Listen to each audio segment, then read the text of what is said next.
I'm going to talk about how to create the realistic renders. It is the most anticipated questions a designer and an architectural engineer always ask, but no one is there to answer it.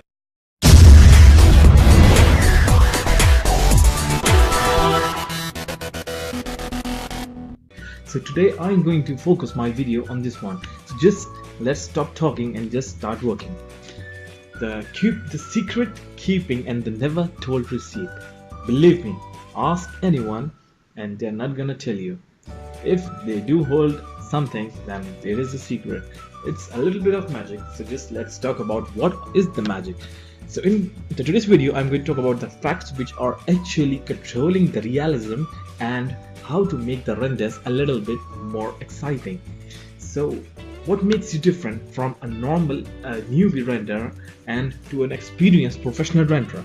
So this is the first thing, the fact. And then the second thing, a little bit more magic, which is actually not a magic, it's a kind of solution. I'm going to tell you that what are the techniques I've been using recently in my works which can guarantee 100% success. So please keep watching. Okay, so hello, I'm going to introduce myself. I am Azim Beg and I'm here to share my secrets with you people by presenting my presentation, and you can contact my channel at the Master Builders for more videos. So the four things which are the basic foundation of a realistic, genuine and a professional and which a render which can be paid for. The actual industry-based render depends upon the four criteria, which is the model, the landscape, the landscape and the surrounding, the texturing, and the lighting. So you should understand that a model itself should be sufficiently designed and should be completely architecturally, structurally, it should be pleasing to the eyes. If you are going to make a house, it should look like a house. If you are making something, it should be a really nice structure. So whatever you do, the main basic thing is the model. So unless the model is good, you cannot just make it look good, because it's the base, you know. The second thing I'm going to talk about is the landscape. The landscape and the surroundings are a very basic important thing. But before that, I'm going to talk about the texturing.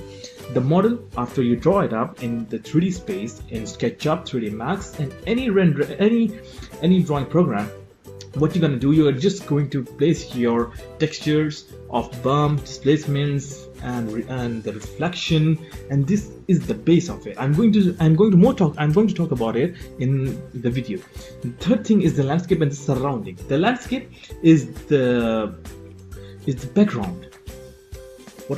I can just explain it much better way, that it is the natural surrounding, the neighbors, the grass, the background, the trees, the cars, the people. This is the actual receipt of making a render original. So it is the one of the foundations on which a good render stands, that is the landscape and the surrounding. So you cannot just place your house in somewhere. I'm going to talk about it in detail in the video. And the last and the final thing is the lighting and the camera, the rendering setup, and these three things are going to be discussed further in the video. So what is the exposure control? What is the timing?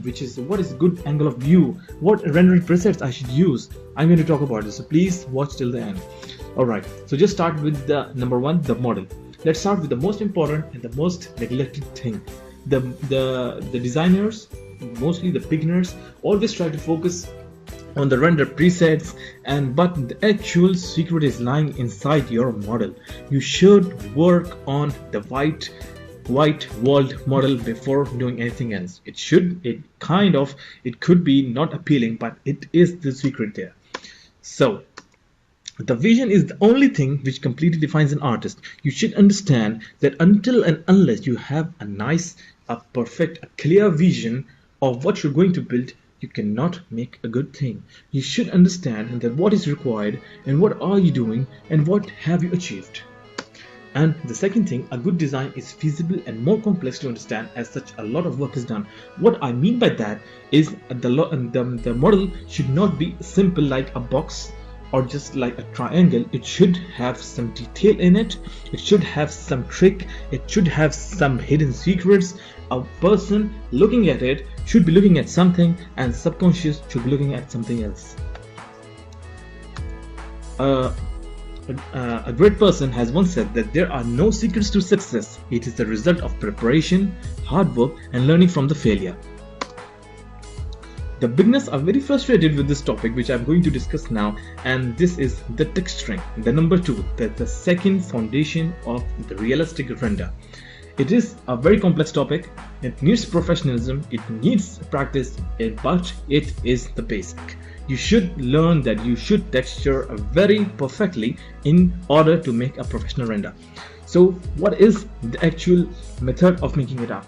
You can see that this is a glass and it is a render, and a vray material of dirty glass is used on it, and you can see that how perfectly it has rendered.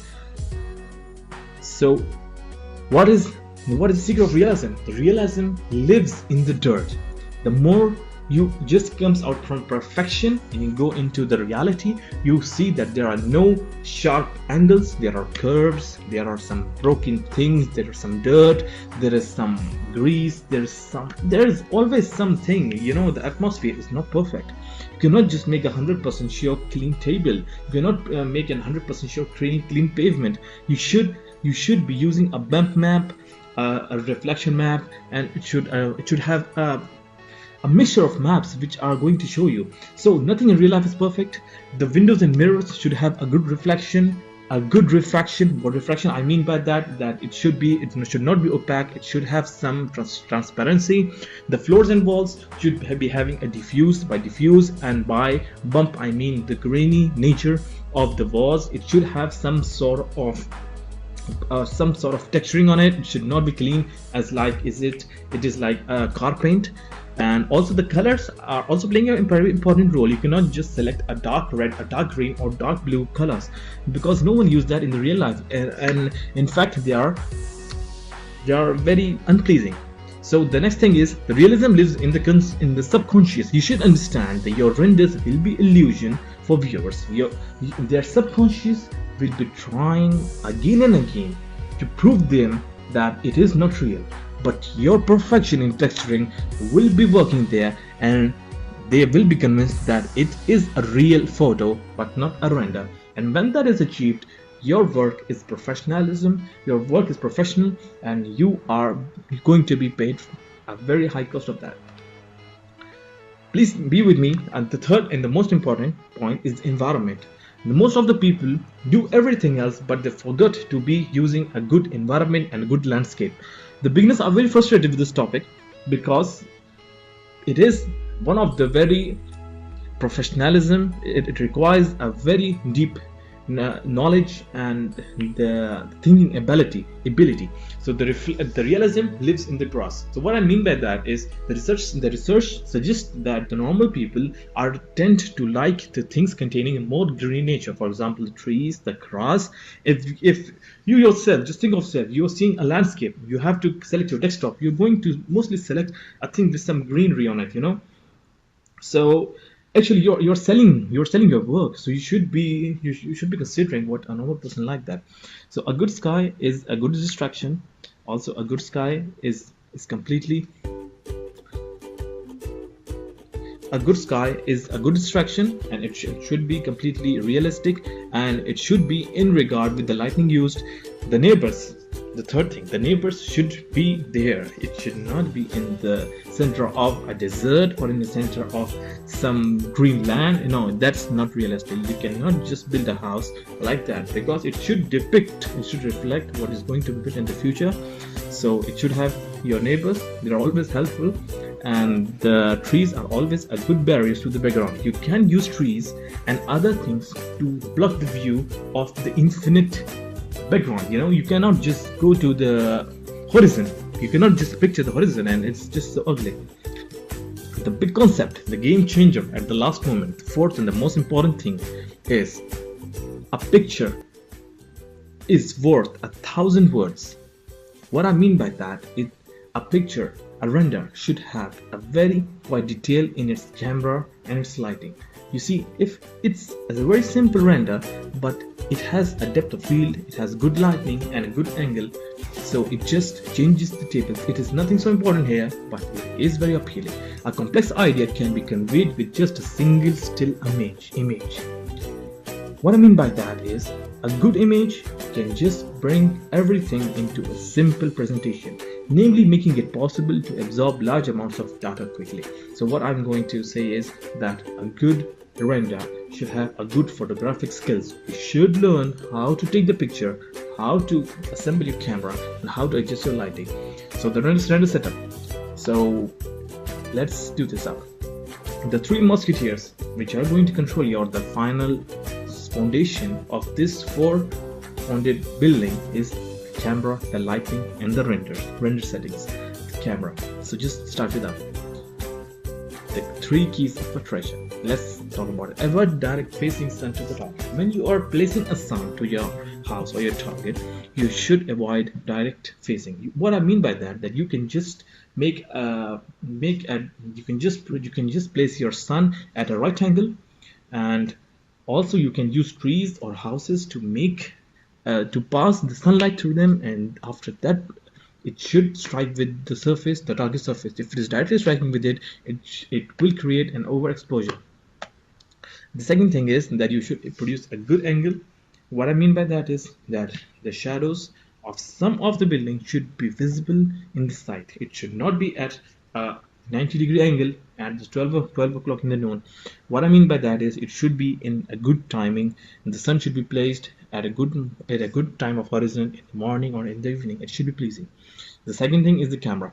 The camera height should be good and should depict a height of normal person, which is 1.8 meters. And the placement of the camera should be in.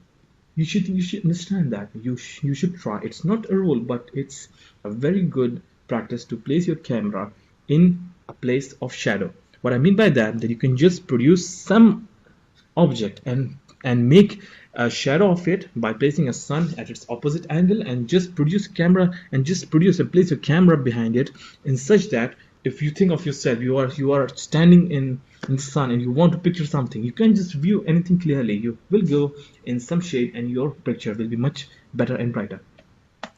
So angle. Play with the field of view. What I mean by field of view, you can just play with the target and the angle. You should make a good angle. It is not necessary that you should be making a very steered or very sharp angles, but it should be a good angle for a good render. So the final thing, the render settings. The last but not the least, if you're a beginner, don't feel ashamed of using a presets, a file which is used by others, or you can just download the models and you can just extract the presets. It's not a bad practice, but you should know that you should learn the presets. It should be learned. The sooner you learn, the better it will be. So are you ready now? This is the roadmap, and I know it's long, but you have the map now. And I want you people to start and work hard, because the road is long, but you have the map now. So that's about it. Well, that's a big secret. Oh my god. Oh, I've just shared a lot of secrets with you people. Aren't you proud? Aren't you proud now? Please like my video. If you want more like videos, please subscribe to my channel and be like a lot of users. Be my secret holder. And finally, thanks a lot for watching the videos. If you have any questions, please comment below.